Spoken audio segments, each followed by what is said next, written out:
Hello guys, അപ്പോൾ ഞാൻ ദേ ഒരു കാർഡ്ബോർഡ് ഇതുപോലെ റൗണ്ട് ഷേപ്പിൽ വെട്ടിയെടുത്തിട്ടുണ്ട്. അതുകൊണ്ട് ഞാനതിൽ ഫുള്ള് ബ്ലാക്ക് കളറാണ് കൊടുത്തിട്ടുള്ളത്. അപ്പോൾ അത് ഉണങ്ങിക്കഴിഞ്ഞ് ഞാൻ അതിലൊരു പടം വരച്ച് കൊടുത്തിട്ടുണ്ട്. അപ്പോൾ അത് നമുക്കൊന്ന് കളർ ചെയ്തെടുക്കാം. അപ്പോൾ ഞാൻ ദേ പടം അങ്ങനെ എടുത്ത് കാണാത്തത് കൊണ്ട് ഞാൻ ഈ ഒരു വൈറ്റ് പെയിൻറ്റ് വെച്ചിട്ട് ഔട്ട്ലൈൻ ചെയ്ത് കൊടുക്കുന്നുണ്ട്. ഇതിൻ്റെ സൈഡിലൊക്കെ കുറേ ഇലയൊക്കെ ഉണ്ട്. അപ്പോൾ അത് ഞാൻ ഇതുപോലെ ഔട്ട്ലൈൻ ചെയ്ത് കൊടുക്കുന്നുണ്ട്. പിന്നെ ഇതിൻ്റെ നടുക്കായിട്ടൊരു പക്ഷിയുണ്ട് കേട്ടോ. അത് ഏത് പക്ഷിയെന്ന് എനിക്കറിയില്ല. അറിയുന്നവർ താഴെ കമൻറ്റ് ചെയ്യുക. അപ്പോൾ ഈ ഒരു പക്ഷിക്ക് കൊടുക്കാൻ വേണ്ടിയിട്ട് പിങ്ക് കളർ ഉണ്ടാക്കണം. അപ്പോൾ അതിനായിട്ട് ഞാൻ റെഡും വൈറ്റും കൂടെ മിക്സ് ചെയ്ത് പിങ്ക് കളർ ഉണ്ടാക്കിയിട്ട് ഇത് കൊടുക്കുന്നുണ്ട്. അങ്ങനെ നമ്മൾ ഇതേ ബോഡിക്ക് മുഴുവൻ ഈ ഒരു പിങ്ക് കളർ കൊടുത്തിട്ടുണ്ട്. ഇത് ഉണങ്ങിയിട്ട് നമുക്ക് ഒന്നും കൂടെ അതിൻ്റെ മുകളിലൂടെ അടിക്കണം. അതിങ്ങനെ പിടിച്ചിട്ടില്ല ഒരു കാർഡ്ബോർഡിൽ. പിന്നെ ഞാൻ ദേ ഇലയ്ക്കെല്ലാം കളർ കൊടുക്കുന്നുണ്ട്. എൻ്റെ 3-4 സൈസ് പച്ചയുണ്ട്. അപ്പോൾ ഞാൻ ദേ ഓരോ ഇലയ്ക്കും വേറെ വേറെ കളർ കൊടുക്കുന്നുണ്ട് ഒരു വെറൈറ്റിക്ക് വേണ്ടിയിട്ട്. എല്ലാ ഇലയ്ക്കും ഒരു കളർ തന്നെയാണെങ്കിൽ അത്ര രസം ഉണ്ടാവില്ല. പക്ഷിയുടെ ചുണ്ടിനും കൂടെ കളർ കൊടുക്കുന്നുണ്ട്.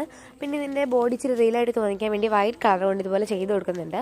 അതിൻ്റെ തലയിലായിട്ടും കൂടി ഇങ്ങനെ ചെയ്ത് കൊടുക്കുന്നുണ്ട്. അപ്പോൾ നമ്മുടെ ഇന്നത്തെ വീഡിയോ ഇത്രയേ ഉള്ളൂ. ഭയങ്കര സിമ്പിളായിട്ട് ചെയ്യാൻ വേണ്ടതാണ്. ഇഷ്ടമായെങ്കിൽ താഴെ കമൻറ്റ് ചെയ്യുക. Thanks for watching.